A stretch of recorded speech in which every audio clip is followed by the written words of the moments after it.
Followed card lore. Hello and welcome. I am your host, the always original, never reprinted, Poor Peoples. Let's get into this. So today we're talking about Fallout New Vegas lore. And this is an interesting card. So this is called Vault 11. And again, I like these vault cards, Voter's Dilemma. So all these vaults, most of them had social experiments that Vault-Tec was doing. And this one, the people who were in the vault were told that if they didn't sacrifice one human a year, the computer that's controlling the vault would kill them all. So it's a very interesting social experiment, and I'm pretty sure they did it. Vault 21, House's Gambit. This is the vault where House is located. He's the bad guy in New Vegas. And you get there at the very end. It's a vault that he built. Boomer Scrapper. So the boomers in Fallout New Vegas were this community at an airport that anytime anyone would approach them, they would launch ordinances, so bombs, at them, and it was very hard to get in there. My friend is Arcade Gannon. His parents were members of the Enclave.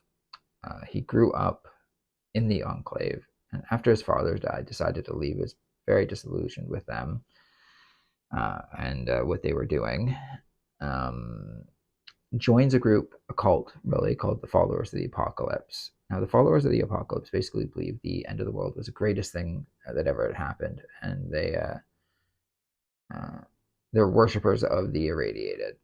And but he's a scientist, and he's helping them out.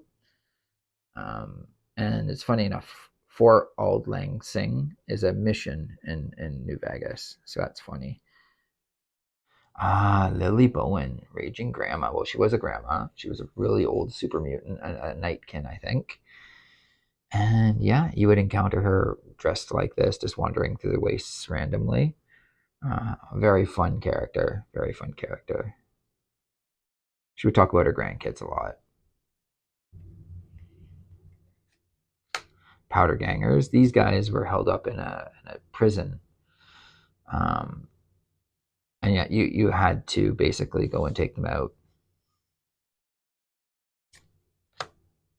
Cinderglade.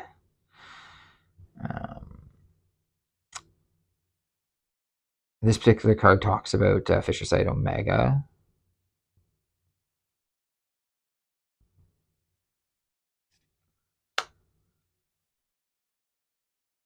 Canyon Sloth.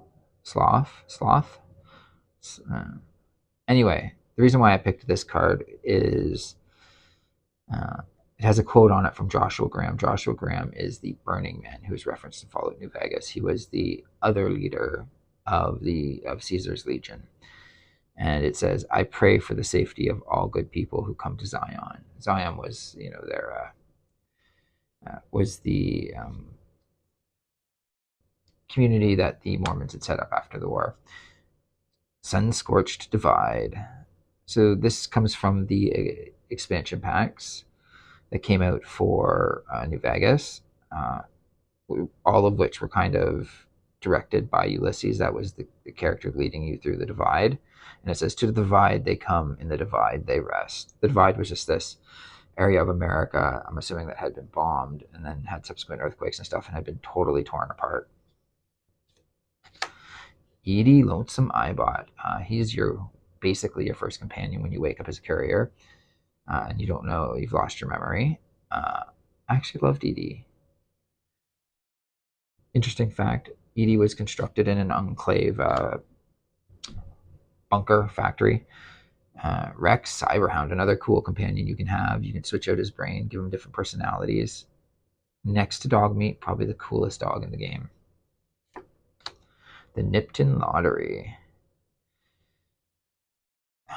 Yeah, it's a lottery to stay alive.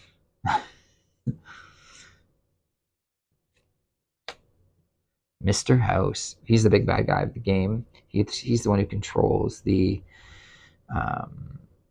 New Vegas, controls a whole army of robots, but he is kept in like a cryostasis type thing and is hooked up to computers. Basically, he's basically dead. Speaking of cults, this is the Kingpin himself, Jason Bright, Glowing Prophet. He is a fairly big figure in Fallout New Vegas. Well, interesting wise anyway. He is the leader of a cult of ghouls who believe him to be a prophet, and he himself believes he's having these visions of how to save ghouls, which I believe basically involved getting them in a spaceship and trying to fly them somewhere. It doesn't work at the end of the day. I'm pretty sure the spaceship blows up. But that's usually what happens with these cults. Now, the Yes Man, I do remember him. He was a yes man. He would say yes to everything, but he was corruptible, so you could get him to turn on House.